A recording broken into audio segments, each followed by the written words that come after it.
Hi, Rock and Roll Daycare. It's Barb. It's Tuesday, so it means it's our Tuesday training day. Yay! I feel like we need like a theme song to go for our Tuesday trainings, right? To get us all excited that we're going to be learning something new, which is, of course, always exciting. So yeah, guess what? We're all done with the month of January with our training. We have, we covered respect for the child.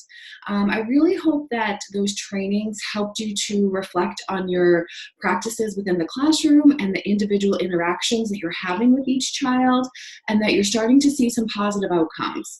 Like I say with all my trainings, although we have a weekly focus, that doesn't mean that we should only be focusing on that particular topic only for that week. These should be carrying over for your lifetime of teaching, really, but certainly should always be carrying over, and you should always be mindful. When we say weekly focus, it's just something that as a community we're going to be helping each other, help keep each other accountable for that week of what the goal is. So keep practicing all the things that we talked about in relation to respect with the child.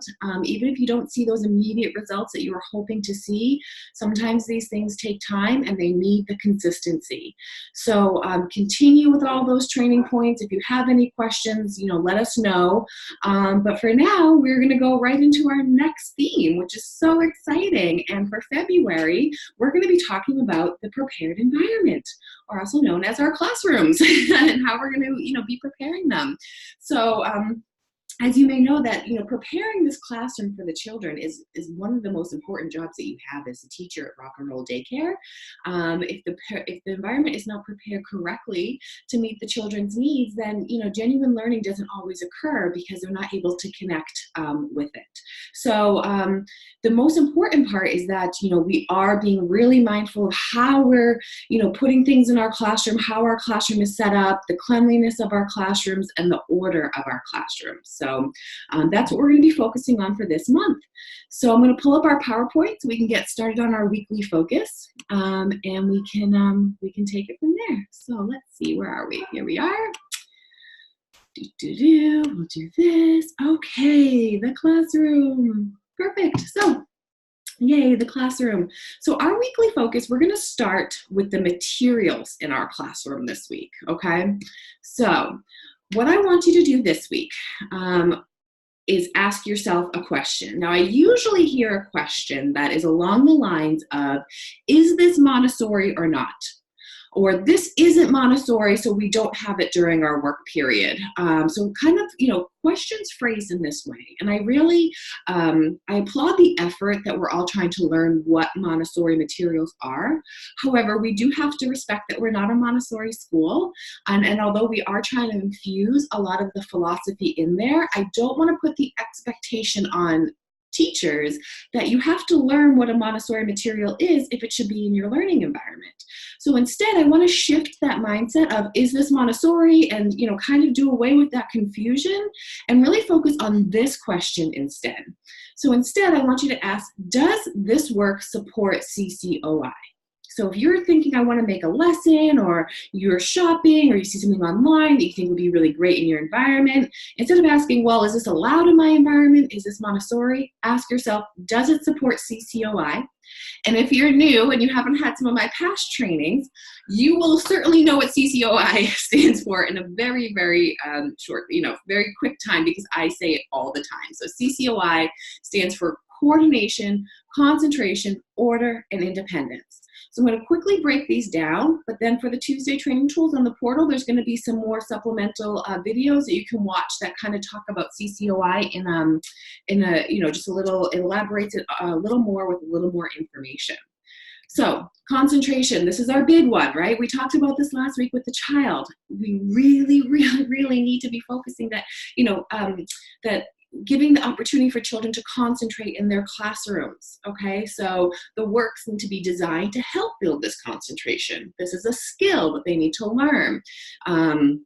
Children need to practice how to concentrate.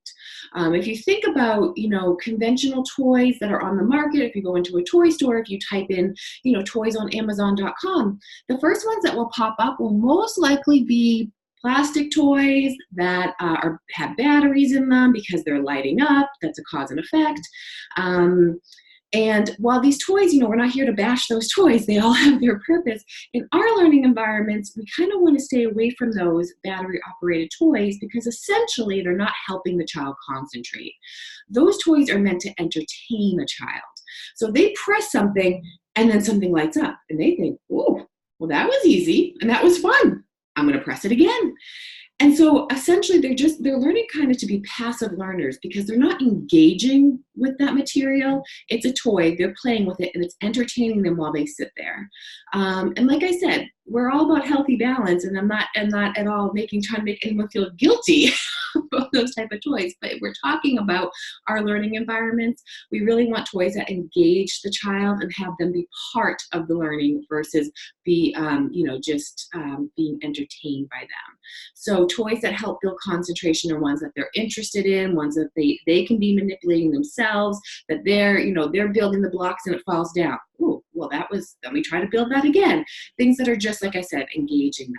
So we want to make sure that our works are helping to build that concentration so they're able to problem solve and really just try to figure out these materials because that's where a lot of that indirect learning occurs. Our next C stands for coordination.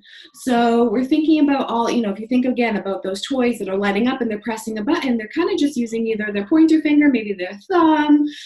They're not using too much of this pincer grasp or too much of their wrist or too much of their arm or too much of their shoulder or really their whole body because they're sitting there just kind of pressing buttons, right? So that's not really helping to work on their whole coordination. Again, this is a skill that really, really needs to be practiced in our, for early childhood and our young learners. So thinking of coordination, think about carrying a tray. They have to, hold that tray and balance it, and they're using a lot of different muscles there. Or even with our fine motor works, they have to pick things up, and it's it's practicing that pincer grasp, which later helps them with writing. The pouring helps with their wrist movement. Anything, if you just think about it, manipulating the work, is it helping to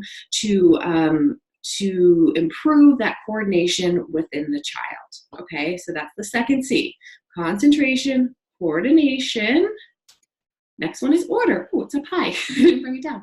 So order. So we're going to talk a lot about this month, especially within our classrooms, because it's really, really important that our classrooms remain orderly and neat. So it's easy for the child to navigate throughout their learning environments to figure out, what is available to me and how can I access it. So if it's a messy environment or the materials on the trays or in the baskets just aren't ready for the child and they're not orderly, it's going to be hard for them to engage with this learning on their own, and therefore they won't be successful and won't be as motivated to be using the works within the classroom.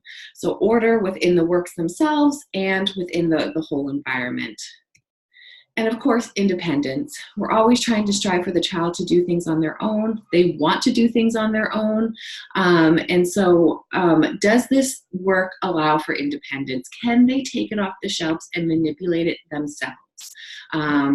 Is it available to them? And is it meaningful to their learning so they're able to continue to build the skills that they need to continue developing?